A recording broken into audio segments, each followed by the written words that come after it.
India outpaced the United Kingdom and secured the 5th spot in the global economy. With a consistently high GDP growth rate of 6 to 7% annually in the past decade, the nation, with a population of 1.4 billion people, is eyeing the 3rd position by 2030, trailing only behind the US and China. However, the rosy economic picture may not necessarily translate into an improved quality of life for its citizens. When we check the per capita income, a gauge of the average income per person among the top 5 emerging economies, India falls short of the economic superpower label. The anticipated per capita income of around $3,600 puts India in the lower middle income category, according to the World Bank. Strikingly, this figure remains lower than that of neighboring countries like Bhutan and Bangladesh. So, what is India doing wrong?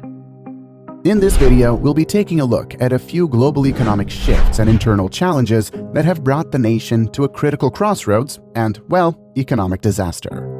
Before starting with the chapters of this video, what do you think about India's current economy? Let us know with some facts.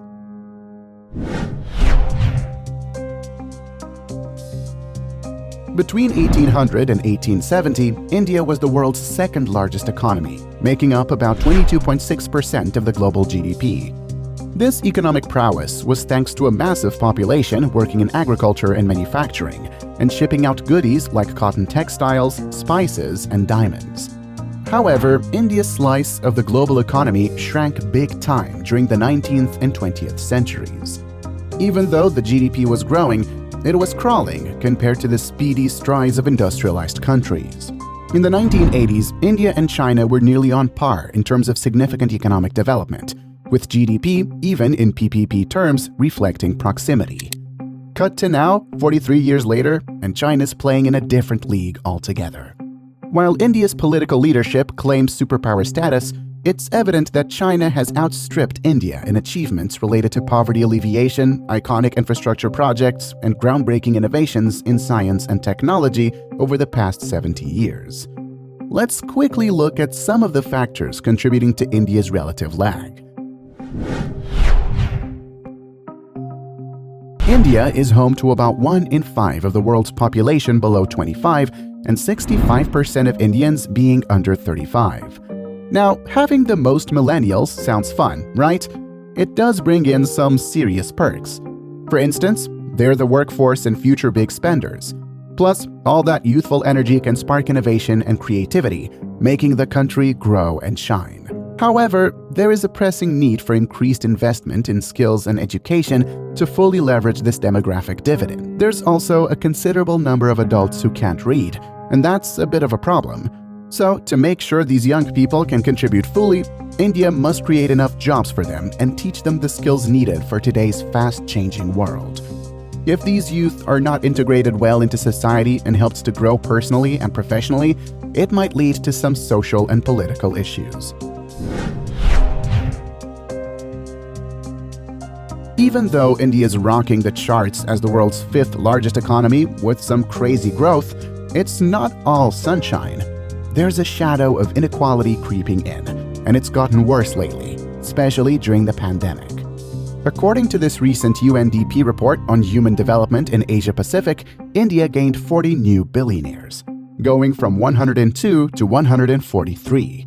But at the same time, 46 million more folks are slipping below the poverty line. India's per capita income is skyrocketing from $442 to $2,389 over the last 2 decades, and a good chunk of that cash found its way to the top 1% of the population.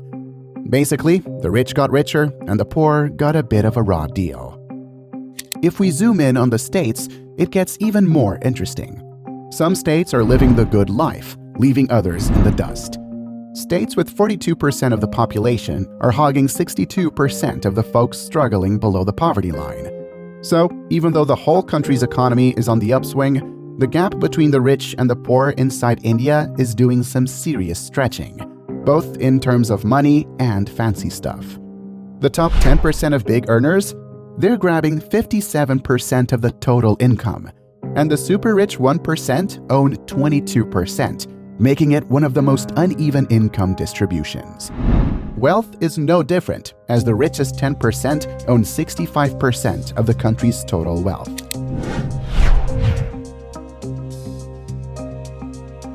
The International Labour Organization, or ILO, dropped some numbers, and it's not great news for India's job scene.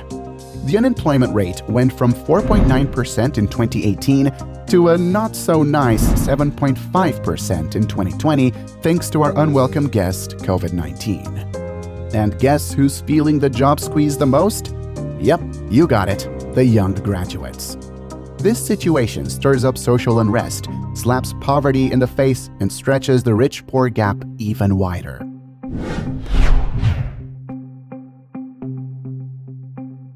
If India wants to hit the goal of becoming a $5 trillion economy, tackling gender disparities is a non-negotiable. Why?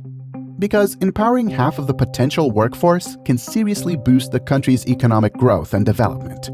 But reality check? Gender disparities persist deeply in India. Presently, the workforce comprises less than 40 million women compared to over 360 million men. Even when performing equal-value jobs, women often receive lower pay. Moreover, women's representation in leadership roles remains significantly inadequate. Fortunately, there's a ray of progress. The periodic Labor Force Survey Report 2022-2023, released by the Ministry of Statistics and Program Implementation on October 9, 2023, indicates a noteworthy improvement as the female labor force participation rate increased by 4.2 percentage points, reaching 37% in 2023.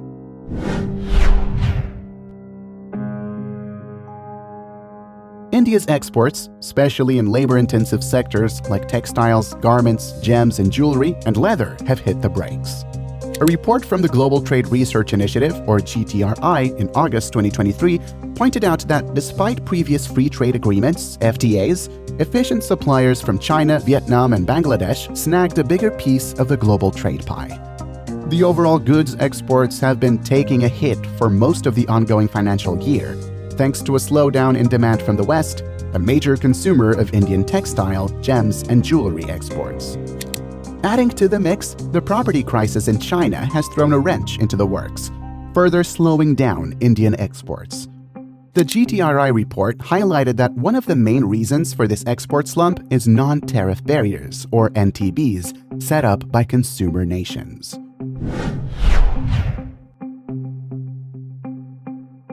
In November 2023, India saw a bump in its annual retail price inflation, hitting 5.55%. It was the first uptick in 4 months, inching up from October's 4.87% and just below the expected 5.7%. Now, through 2023, food inflation stayed on the high side, hanging out at 8.7% in November after taking a dip to 2.96% back in May.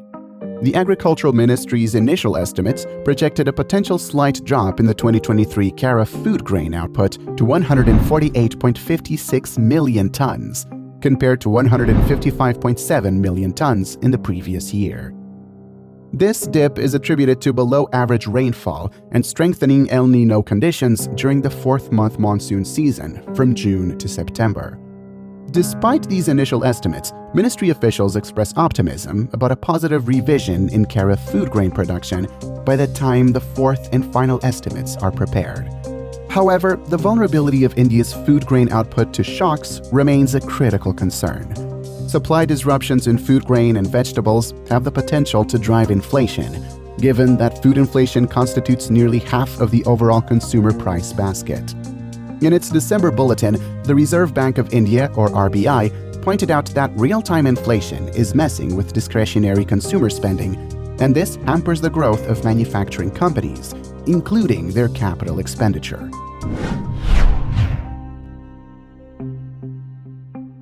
India's growth journey from 2016 to 2020 wasn't exactly a walk in the park.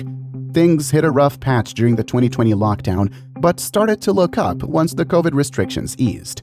Still, the actual growth rate hasn't quite caught up with what the country could achieve given its people and investment potential.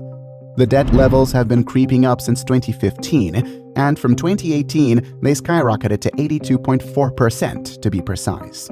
When the government debt goes past 80% of the GDP, it's like waving a red flag in economic crisis terms.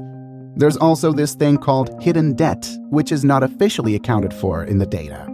India is not there yet, but if a big external shock hits the economy, things could get tricky with these government figures.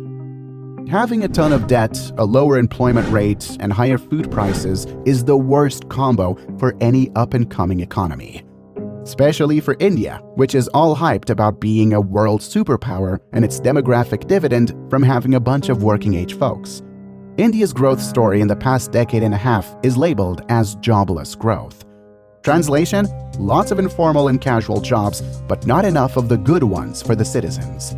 The nation deserves praise for proactively formulating policies and launching initiatives to address these issues. Still, a solid and ongoing game plan, along with teamwork between the public and private sectors, is needed to make a real impact.